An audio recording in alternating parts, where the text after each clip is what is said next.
আসসালামু আলাইকুম। আজকে আমরা মাইক্রোসফট ওয়ার্ডের টেবিলের রো এবং কলাম কিভাবে ক্রমানুবরণ করব সেটা দেখব। যেমন আমরা এই ক্যাপিটালের ডান পাশে একটা যদি কলামের প্রয়োজন হয় তাহলে কিভাবে আনব।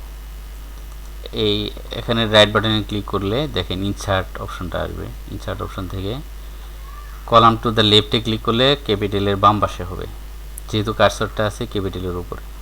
আর right insert column to the রাইটে ক্লিক করলে ডান সাইডে আসবে। তো ডান সাইডে আসলো। আমরা এখানে মনে করেন যে একটা কলাম করি, কারেন্সি।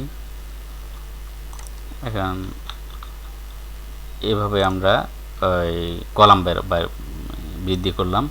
এখন যদি আমাদের রোর প্রয়োজন হয়, যেমন বাংলাদেশের নিচে এখানে অন্য একটা কান্ট্রি বসাবো, তাহলে 1-2 নাম্বারে হওয়ার কথা ছিল অন্য দেশ, তাহলে আমরা এখানে যেমন ভুটান দেশটা আমি 2 নাম্বারে রাখবো। তাহলে এটা কি করে সম্ভব? তাহলে এটার যেহেতু রো, এটা সম্পূর্ণ একটা রো, এই রোর যে কোনো একটা জায়গায় ক্লিক করলে ইনসার্ট রো বেলু যদি দিয়ে নিচে হবে, আর যদি অ্যাবভ দিয়ে উপরে হবে। রো বেলুতে ক্লিক করলাম, হয়ে গেল। আমরা এই লেখাগুলোকে আমরা এখান থেকে কাট করে নিয়ে এখানেও পেজ দিতে পারি।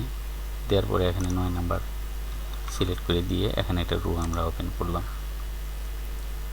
তাহলে দেখলেন কিভাবে রো বাড়াইলাম এবং কলাম বাড়াইলাম যে কোনো প্রয়োজন। এবং রো এবং কলামের আমরা বর্ডারটা ঠিক করে নিই।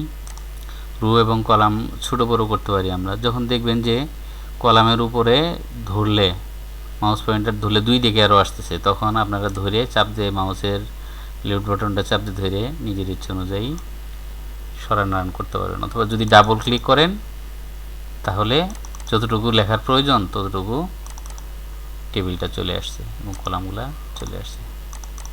এগুলো আপনারা রো কলাম কাস্টম নিজের ইচ্ছা অনুযায়ী রো এবং কলাম বাড়াইতে পারেন, কমাইতে পারেন। আজকে এই পর্যন্তই। আসসালামু আলাইকুম। অবশ্যই চ্যানেলটি সাবস্ক্রাইব করুন।